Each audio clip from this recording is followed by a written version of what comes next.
What is up, everyone? Let me fix my audio real quick. I will be right back. Okay.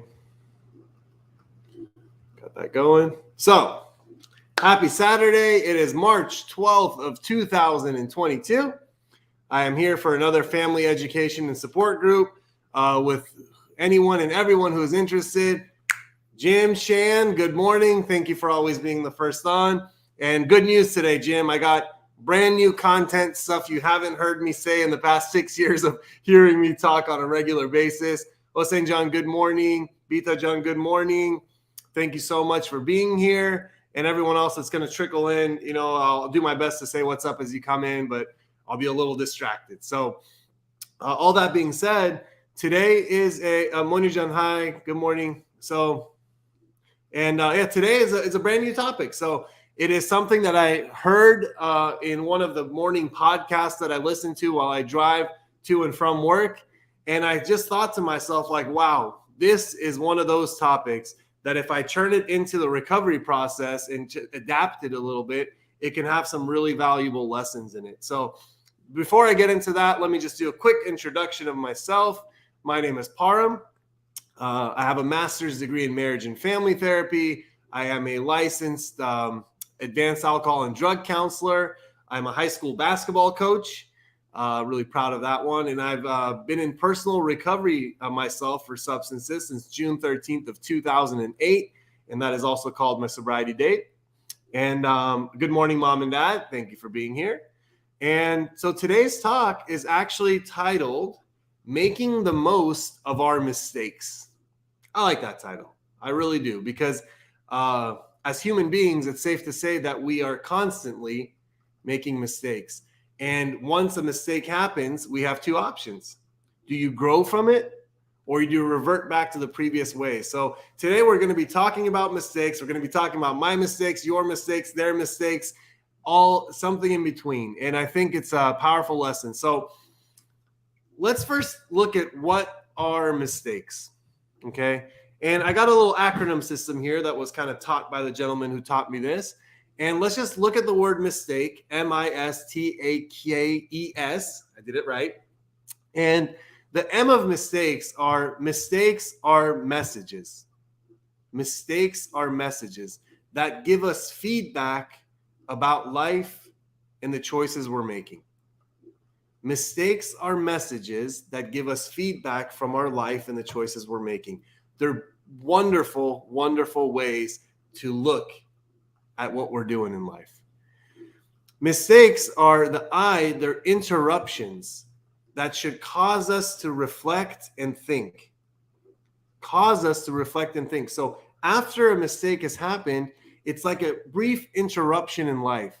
And in that interruption, there's a moment in a little window that we can pause, reflect, and think. It's a beautiful interruption. Good morning, Debbie. Mistakes, the S, they are signposts that direct us to the right path. They're glaring signposts, big signposts that show us which way the right path is. There's no better way to find the right path after you've made a mistake, because you know sure as heck that wasn't it, hence why we call it a mistake. And by knowing what's wrong, by default, we actually learn what we need to do. By knowing what didn't work, we actually learn what works. By knowing the pain that was in one path, we know the freedom that can exist in another path.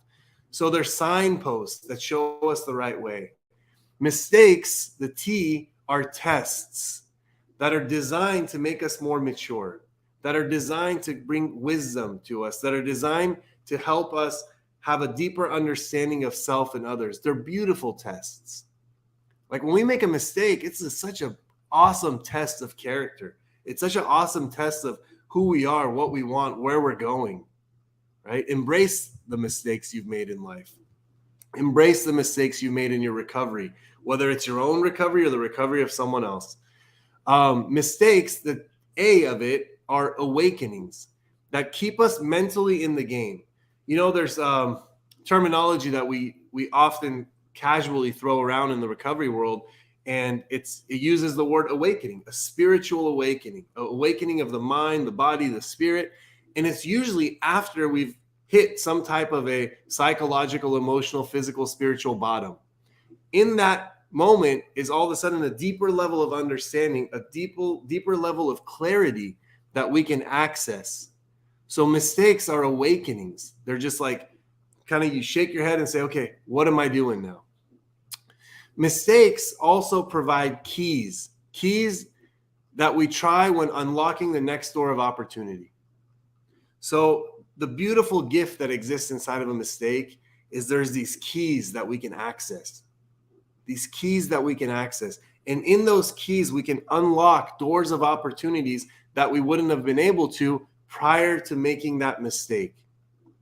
If you get what I said there, this is big, especially in the recovery process. In the recovery process, whether yourself as a family member or a spouse or a loved one or a mom or a dad or a grandparent or a child, or the individual that's struggling with substances and addictive behaviors, when we make a mistake, and I don't say if we make a mistake, when we make a mistake, there is a key that is accessible and available to us that will allow us to unlock the next opportunity, unlock the next moment, the next forward progress. Mistakes, the second E, are explorers, right? They're explorers. They allow us to journey where we have never been before. Because here's the thing. There's two options in life, right? One, you could play it safe. One, you can kind of just sit back, observe, don't take any risks, don't take any mistakes, do all of that kind of stuff. Or you can go and explore. You can go and try to find a new path, a new way, a new life. And that's what mistakes provide for us, is a new experience in life. What's up, Kathleen? Looking forward to today. Well, I'm looking forward to today also. So thank you for being here. And the last one about mistakes, the second S, I'm sorry, there was no second E. The second S, they show us about our development and our progress. So when I see a person that's making mistakes in life, I see this person is actually trying to make some progress in life. Here's a good quote. It says, if I had to live my life over, I'd make the same mistakes, only sooner. I'd make the same mistakes in life, only sooner. Because why? We all know, for all of those watching who have ever made a mistake in your life, you know that that was one of the biggest moments of your growth and development. So the sooner we make those mistakes, the sooner we can mature, grow, develop, and transform. So that was kind of just what I wanted you to wrap your head around when we talk about mistakes. So they're messages, they're interruptions, they're signposts, big signs about what to do next. They're tests, they're awakenings, they're keys that can unlock the next opportunity. They're explorers that allow us to explore new life experiences, and they're statements about our development, who we are, our character. So now that we got that out the way, I want to start talking about how to make the most of our mistakes, right? We've all made them. Are you a human being watching this? If the answer is yes, you've made your mistakes. But how can we make the most of them, okay? And again, if anybody has any questions while I'm speaking, you are always welcome to write on the side chat. As you could tell by my interaction with people who said hi, I'm also reading the comments simultaneously. So if there's any comments, questions, feedbacks, whether it's about yourself, your loved one, you're always welcome to pop on. And if anybody's ever bold enough or courageous enough to come up here and share the screen with me, there's a link that I'm just going to put in the side comment. And if you ever want to click that link, you'll actually be able to come talk to me live. It's that StreamYard link. But you don't have to if you don't want to. I just want to let you know the options there. So are you ready to how to make the most of our mistakes? Okay, how to make the most of our mistakes. So number one, you have to stop fearing mistakes. That's the first and foremost thing. You have to stop fearing, being afraid of making mistakes. Ready for a beautiful quote? The greatest mistake one can make in life is to be continually fearing that you will make one. I'm going to say that again. The biggest mistake you can make in life is to continually, constantly, always be afraid of making a mistake. End game right there. And why is that the case? I've seen so many people in the recovery process, whether it's themselves or their family members, walking on eggshells, terrified to say something, terrified to make a mistake, terrified to do something that may upset someone else. And in that upsetness, something's going to happen that is going to freak them out. Well, here's the thing. You can't live life that way. You have to do it. You have to say it. You have to own it. And whatever consequences come, you take that experience in and you learn from it. Being afraid of making mistakes is being afraid of living life.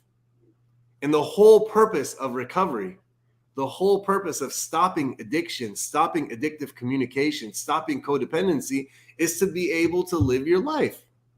That's the whole purpose of this stuff, is to not be chained by a drink, a drug, or behavior, to not be chained by the drink or drug or the behavior of your loved one, and to live a free life. And in a free life, mistakes are something that need to exist. So let's see, we got one here. Let me see what you got, Jim. It says, I have to make my screen a little bigger. What about the individuals that continue making the same mistakes with relationships, financial, relapse, and boundaries? How interesting you said that, Jim. I promise, I know you know the answer, but I promise that we will cover that here in one of these, how to make the most of your mistakes. Because there is something about that individual, because you and I, as individuals who are passionate about working in the field of mental health, addictions, transformation, we see timeless, not just the individuals using the drugs. I've seen it with the family members making the same mistake financially, emotionally, over and over and over again. It shows up in their enabling behavior. So we'll talk about that. Great question. I'll actually leave it up because I think it's a good preface to what we're talking about here. So don't make the biggest mistake of all, which is doing nothing. Out of all the mistakes a human being can make in this thing called life, the biggest mistake we can make in life is continuously doing nothing. Now, I want to preface something here. Sometimes it's okay that when we're feeling triggered, anxious, scared, angry, all that kind of stuff, sometimes the best advice we could tell somebody, just take a break for a sec, right? Aim for the pillow, sleep, wake up in the morning and deal with it then. Don't take any impulsive action. That's okay. That's actually a coping skill, right?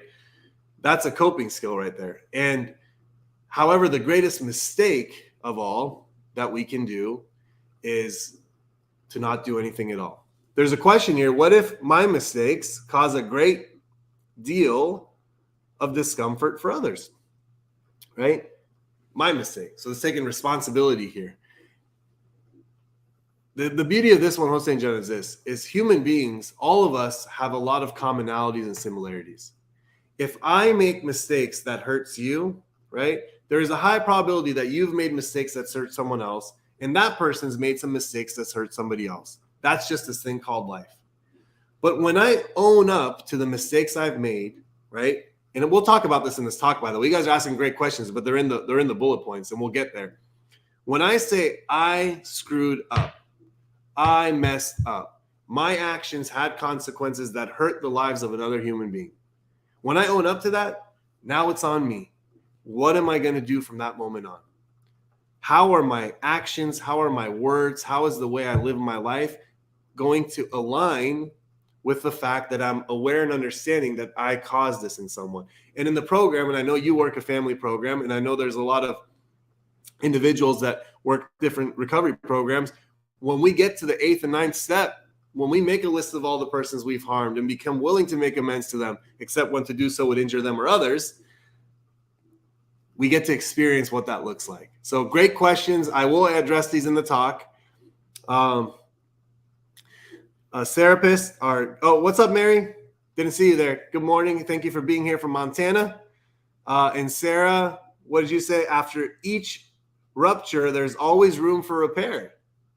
I like that. I like to say after every breakdown, there's opportunity for breakthrough, but this is another way to say it. So thank you for sharing that. For those of you guys who don't know, Jim obviously is one of my counselors. Sarah's one of my therapists, my teammates, my coworkers, wonderful people. So, and again, I'll keep asking those questions. I'll get to them, I promise. The next one is, this is a good one. The fellow who never makes a mistake takes his orders from those who do, right? So if you're living life afraid to take action, take mistakes, eventually you're going to be taking orders from someone that's making mistakes all the time. So just know that you can't go through life or recovery without making any type of error in judgment. It's going to happen, and that's okay. So the next one, and this is kind of one that I was doing this talk with our program participants this morning, just so you guys know, at 8 o'clock, I forced them to all wake up. I get on the screen and I yell passionately in the computer screens of all the sober living houses for extended period of time. This third one right here says, learn from the mistakes of others. God, this is so powerful. Learn from the mistakes of others. And why is this one important? There's a lot of people that say, hey, unless I do it myself, I will never learn from it. I'm telling you guys this, excuse my language, that is bullshit. A human being does not need to go through an experience firsthand to be able to learn something that they wouldn't be able to learn from someone else. Like, for example, if I'm driving and I saw a very, very high speed, reckless driving car accident that looks like led to some fatalities, do I need to get in a car and drive as fast as I can, switching lanes, doing all this reckless stuff to learn a lesson of what will happen if I get in a car accident? The answer is no. I can observe the damage, the destruction, the pain, the impact that car accident had and say, you know what? I'm not going to do that. So the whole excuse that individuals in the recovery world use is saying, hey, I need to go through it myself. I'm telling you, and I said this to them this morning, it's straight bullshit. You don't need to go through it yourself. You need to trust another human being that tells you they've done it and it hurt them psychologically, emotionally, physically, spiritually, and say, you know what? I'm going to take your word for it. That's actually a sign of maturity and wisdom, by the way. If you're a family member and another family member is telling you that I enabled my loved one over and over and over and over and over and over again, got to the point that I lost the ability to have my loved one in my life, whatever you want that to mean. Do you also have to go through the enabling process for days, weeks, months, years, decades to learn the same lesson? What's wrong with just taking the word of someone that knows the way, shows the way, been there, done that, and using their experience for your personal gain? Use the mistakes of other people. That's the beauty of learning from others. And it also says, learn from the mistakes of others. You can never live long enough to make them all yourself.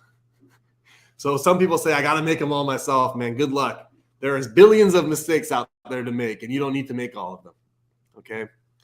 Number 4 says, to impress others, tell them about your successes and how you achieve them.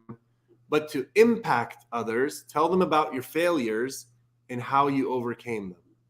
So we're talking about 2 different things right here. 1 is impressing other people, and 2 is to impact other people. See, impressing other people is very surface level. Someone says, wow, you're so impressive. Wow, that's so impressive, the successes you've had in life, right? That's cool, but it doesn't move the needle on the life of another human being.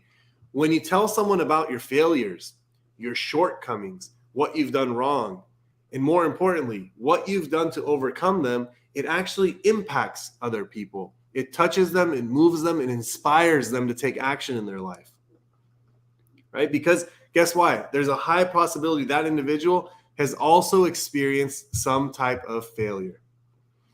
What do you got here, Eileen? I think there's something here that was good.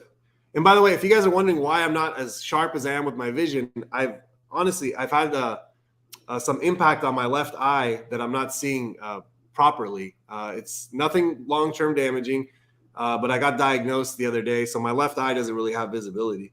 But Eileen said, I like saying that if you see the writing on the wall, then you do not need to experience the wall falling. You know, exactly. This is exactly what I'm saying, Eileen. If it's right there, you don't need the wall to bash you in the head. It's right there, right?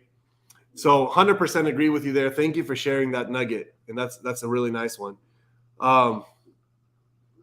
Let's see what Cataline said here. What if someone tells me it's a mistake what I've done, but I don't see it that way? How much weight should I put on it? So This is a wonderful question, and this probably wasn't on the talk, but I'll get into it, Kathleen. So remember that all human beings experience life through their own filters, based on their own experiences, based on their own life experiences, right? So the world that I'm experiencing in this moment, Kathleen, is not the same world that you're experiencing. I know we might think it is, but it's not. We might be doing something common. We might be sharing a similar moment, but we're not having the same life experience, because who I am right now in this moment is a byproduct of who I've been for many, many, many years, and what I've endured and what I've gone through. The same way with you. So I can do something and say something, and even though in my world doesn't seem like a mistake or anything wrong, someone else can experience it completely differently. And there's no right or wrong here. There is no, hey, I am right and you're wrong for that. It just is. Now it comes down to the point of this. In that mistake that someone else is saying, do I have any type of part in it? This is the part that I have to bring down my ego, bring down my defenses, and increase my humility and see, do I have any part in this? If I can own a little bit of it, just a little bit of it, I'll take responsibility for it. And if I can't own anything about it, but I've honestly looked to find my part, so that's the part, you got to look to find your part, then you know what? It's on the other individual. It's probably based on something they're going through, and that's okay too.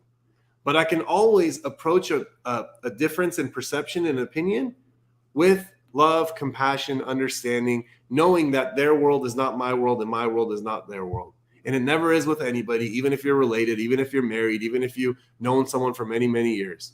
Everyone's going through a unique and individual world simultaneously while we're all going through this thing. So wonderful question. And I'll keep going through it and we'll hopefully get there. Russ is also, by the way, doesn't work for us right now, but was a coworker at one point, is a counselor, substance abuse counselor, wrote, in addiction, why does folks continue putting the needle in their arm, seeing what it does? So the question that Russ is asking here is, why do people continue doing the same behavior despite of negative consequences, right? And Russ, I believe that's kind of what you're trying to say. So instead of the needle, it could be any type of destructive behavior despite of negative consequences, right? So despite of what it's doing to their life. I'll tell you this, the reason why people continue doing addictive behaviors despite of negative consequences is because what they're getting from addiction, what they find or what they hope to find from addiction is worth it to them. So the relief that they get, the psychological, emotional, spiritual, physical relief they get from that, the effect of the substance is worth it to them.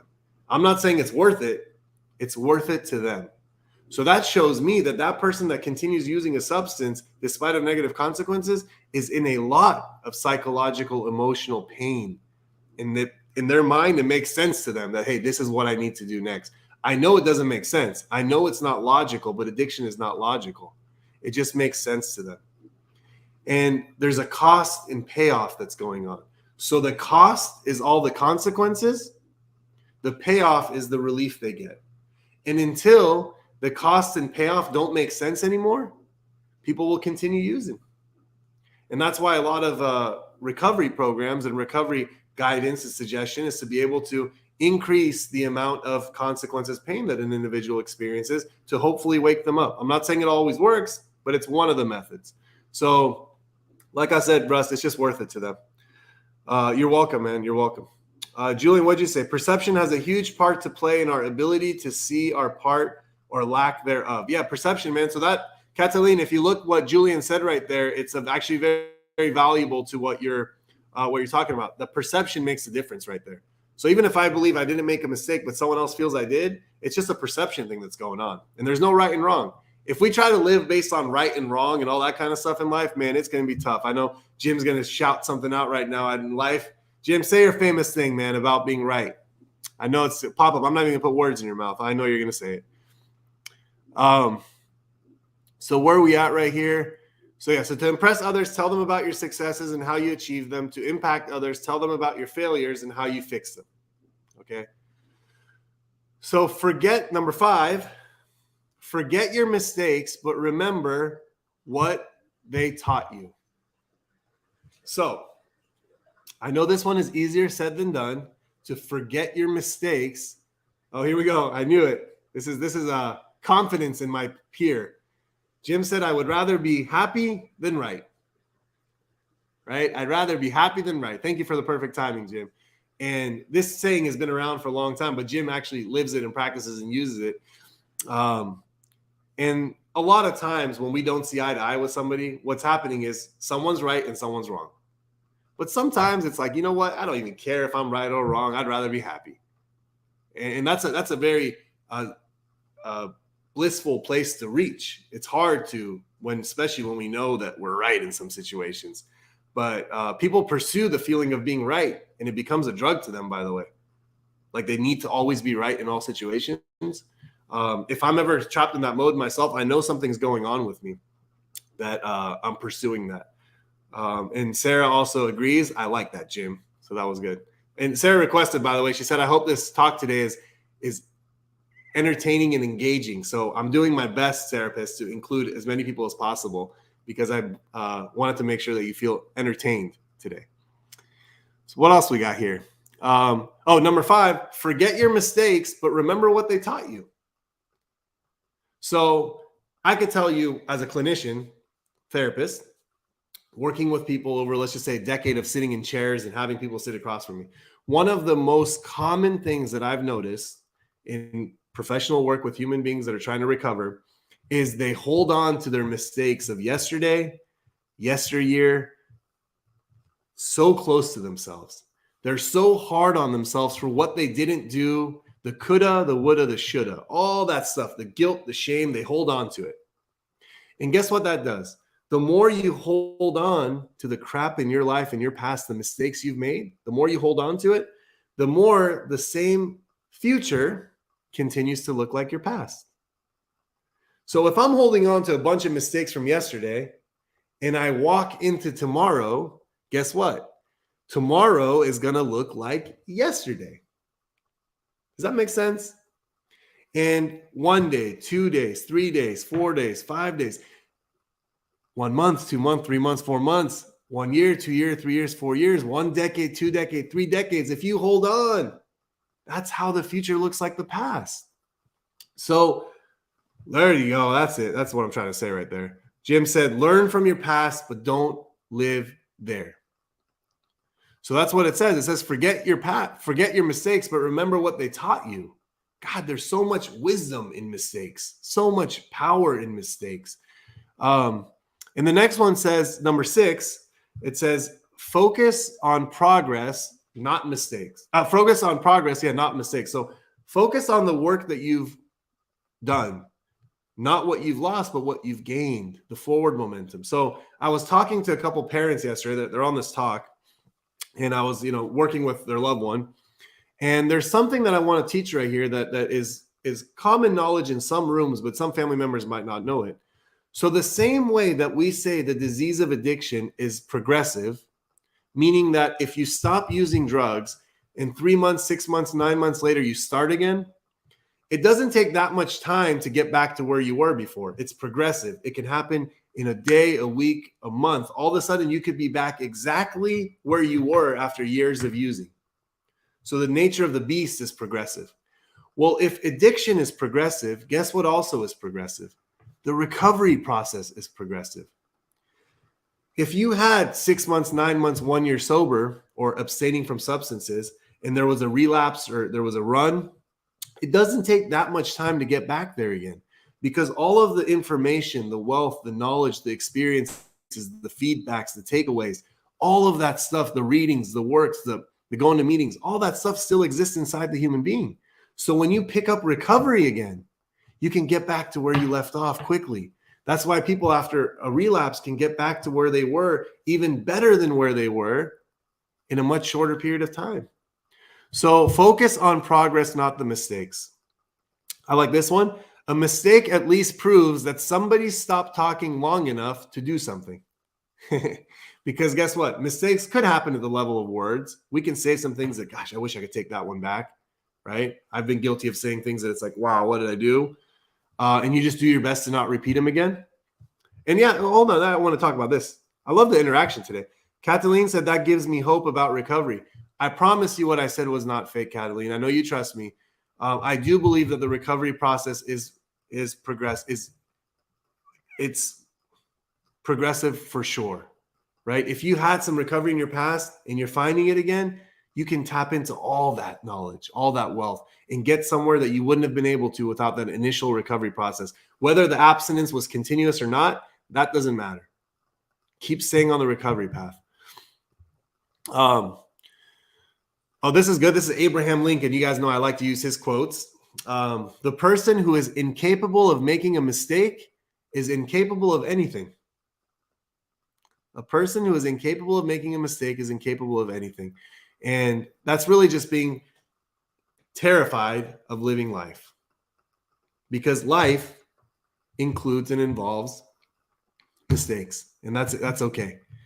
So number 7, focus on the future. It is better to make new mistakes than it is to repeat old ones.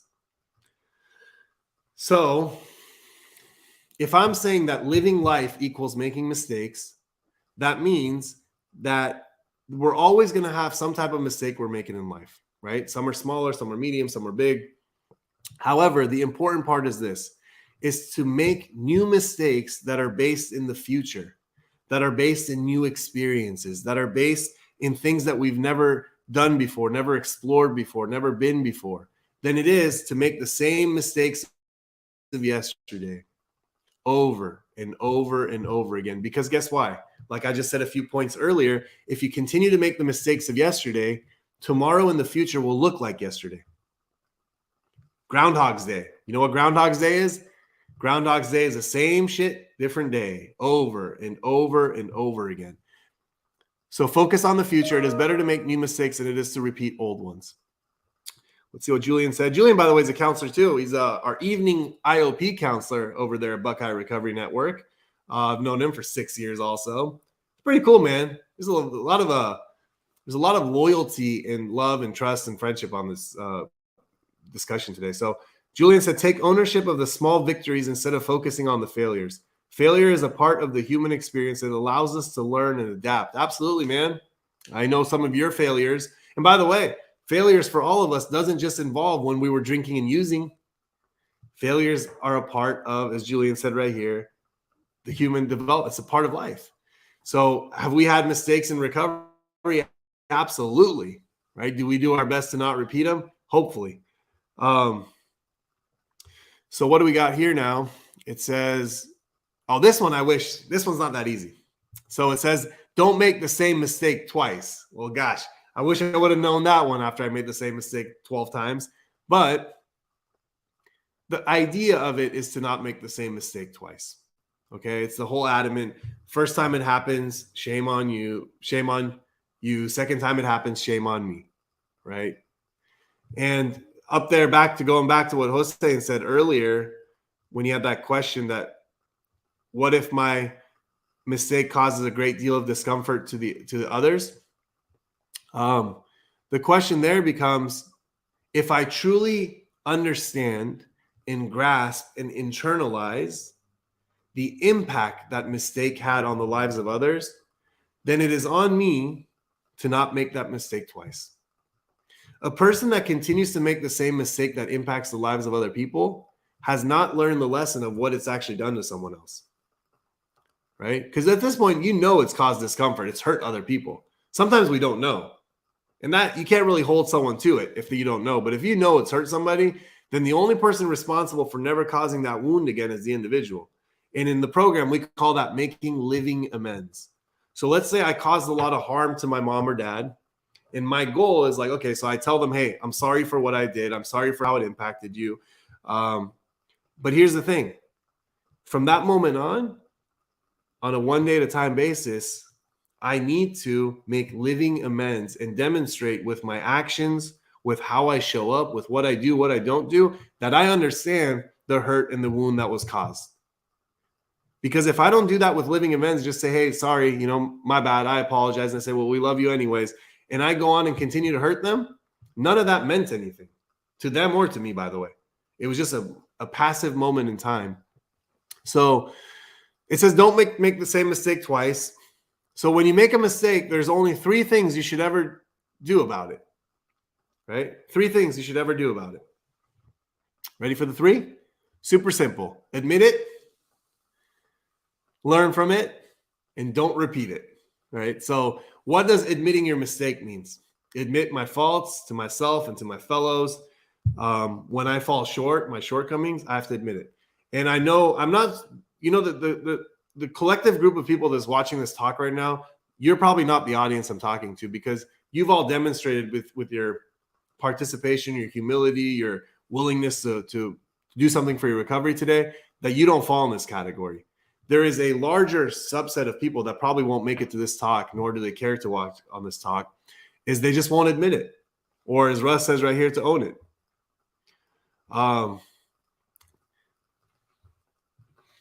Hey, I fell short. I screwed up. I effed up. It was me. It was on me. There's people that, for example, when they relapse on substances, the last person they ever blame is themselves. The last person. When in reality, if you really want to do something about it, you get whatever list of complaints and grievances and gripes you have, all the people, places, and things that caused you to relapse, you flip yourself and put yourself on top of that list. When you take responsibility for that, everything else underneath that list doesn't mean anything. I'm the creator of my own reality, and I have to own it. And then you got to learn from it, is what we're hopefully talking about here, what it means to learn from a mistake, and then don't repeat it. Now, does that mean that all mistakes we learn them one time? Unfortunately not, but we got to do our best to not repeat things that F things up. We have to do our best to not repeat mistakes that are really causing harm.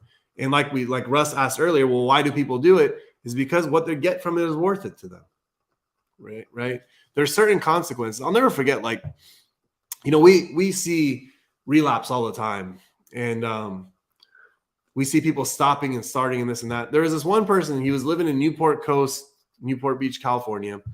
And he was one of my clients at one point. This is an older gentleman, high socioeconomic status, very affluent, had a large lucrative business with like 300 employees and had all the toys and all the good things in life. This guy was a functioning alcoholic, if you want to call him that. All I mean by that is I don't believe in that term, by the way. I don't believe there's anything called a functioning alcoholic, because they might be able to drink alcohol and go to work and come back. But if you ask the people around them, is this person functioning in relationships and health and all that kind of stuff, they're all going to say no. So there's no such thing.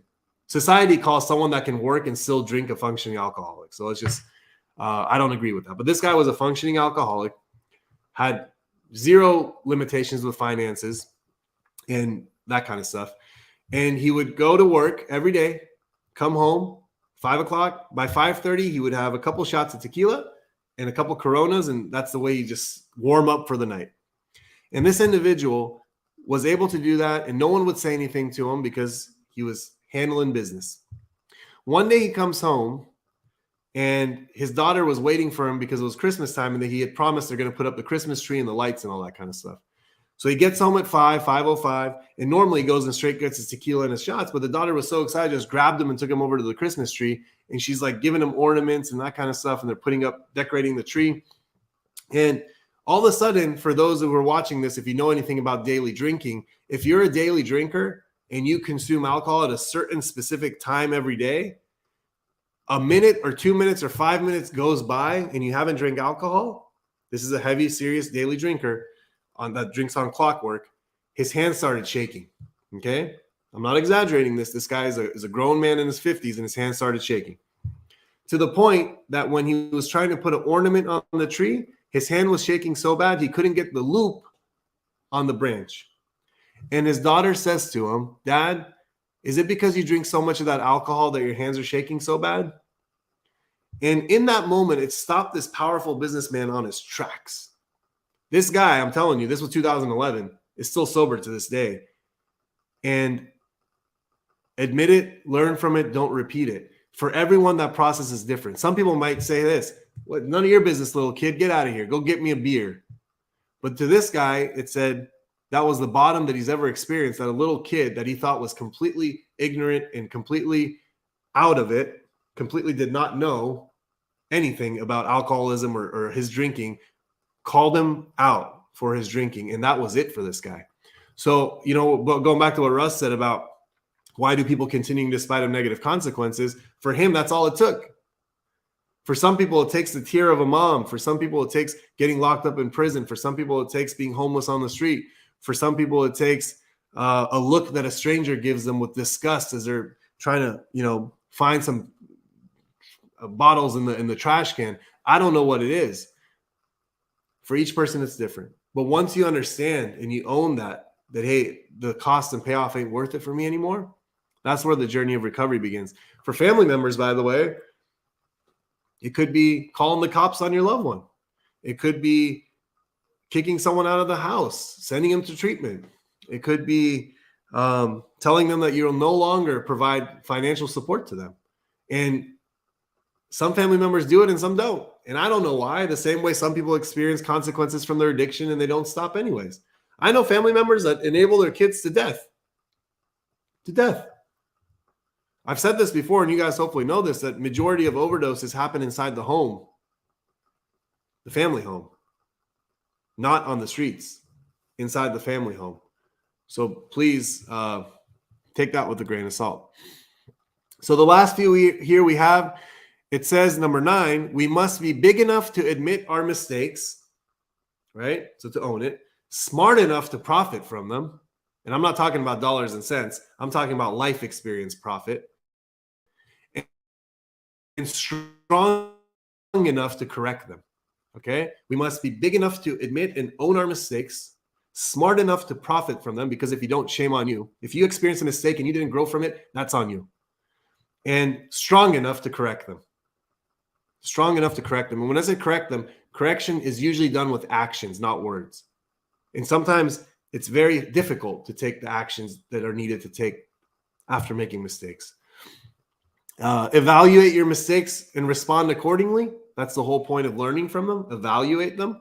And what is an evaluation? For example, I do performance evaluations for employees all the time. And you look at what was good, what was bad, and you respond accordingly, right? Some people look at their finances and they evaluate, where did my money go? Where did my money come from? And you respond accordingly. So in this case, you look at your mistakes, evaluate them. Evaluate them. I'm going to teach you a little way to do that in a second. So lastly, the last 2, it says, forget your mistakes, but remember what they taught you. We already talked that. So here's what you have to do with every single mistake. Okay. 5 questions. Number 1, what was the mistake? So first you got to find out what the hell it was that you did or didn't do. By the way, not doing something can also be a mistake. Okay. Number 2, why did I make it? So what was the mistake and why did I make it? Was it out of fear? Was it out of anger? Was it out of jealousy? Was it out of discomfort? Was it out of, some people, for example, they allow their kid to come back home, right? And they know the kid's under the influence, but when the kid comes back home, they can finally sleep at night. And they're like, oh, at least he's home. At least she's home. So why did that person make the mistake? It's actually a selfish reason. So they can sleep better at night. How about that? That might be the toughest thing for a parent to hear, that sometimes we allow kids to destroy our boundaries. Has nothing to do with our kid or nothing to do with our loved one, more to do with ourselves and our own peace of mind and our own comfort, selfishly to say, I'm okay now. My kid's okay now, right? Because we sure as heck know from listening to people like Parham talk that doing that's the worst thing you can possibly do for your kid. But family members do it anyways. I mean, I got some counselors here that could probably say this. I want the family members and loved ones to hear this. You know how sometimes you say that your kids are difficult to work with and get, sober and all that kind of stuff like that? Sometimes family members are just as difficult as their kids. We could tell them 1,000 times what to do and what not to do, and guess what? They'll do it anyways. We had a real life situation here at my treatment center. Was this one kid, super young kid. All staff members told the mom, please, please, please, please, please, please, please, don't let him come home. Don't let him come home. Don't let him come home. This is going to be bad. This is going to be drastic. This is going to be horrible. This is a bad idea. Please check with your resources. Just don't do this. She's like, listen, of course. Got off the phone, got an airplane ticket for the kid. And I'll tell you this, it's not pretty what's happening at home right now. Right? So We can tell somebody, hey, don't use the substance, don't use the substance, don't use the substance, don't use the substance. And they'll listen to us and say, okay, I won't. As soon as we stop telling them, they're on Craigslist buying the substance. Right? So just know that whatever behavior and action you see in your loved ones, it happens with a lot of family members also. But sometimes you got to learn from the mistakes of others. And then the question, so what was a mistake? Why did I make it? How can I fix it? And sometimes this is okay. You might not know how to fix it, but somebody else does. That's rule 101 of good business, right? If someone calls me up and says, hey, Parham, how do I do this? I'm like, unfortunately, I don't know how to do, but please stay right there. I'm going to find someone that can help you fix this. What's your phone number? I'm going to have someone call you back that's going to give you the answer. So it's okay not to have the answers. It's okay to not know how to fix something. But I promise you that in this moment, you know someone that does. If you don't use them, that's on you. What did I learn from it? You know, we beat that one in the head enough times. And lastly, how can I teach this to someone else? You ever thought of that? If you go through a mistake in life, do you ever stop to think, how can I teach this to someone else? How can I teach what I learned from this to another human being? Guess why that's important?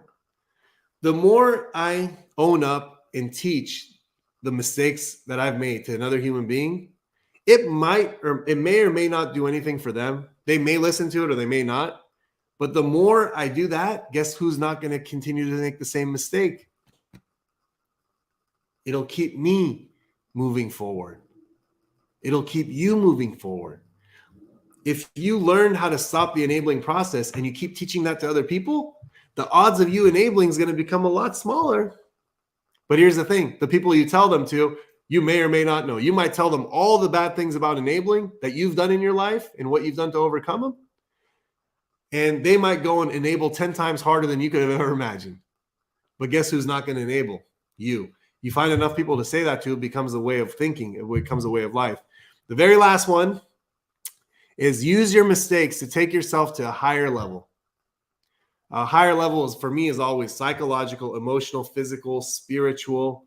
Take yourself to a higher level, right? Whenever I make a mistake, I stand on that experience and I step up a little bit higher. I embrace my mistakes and I make them. I make a good amount of them. So our attitude toward our mistakes will determine our attitude after our mistakes.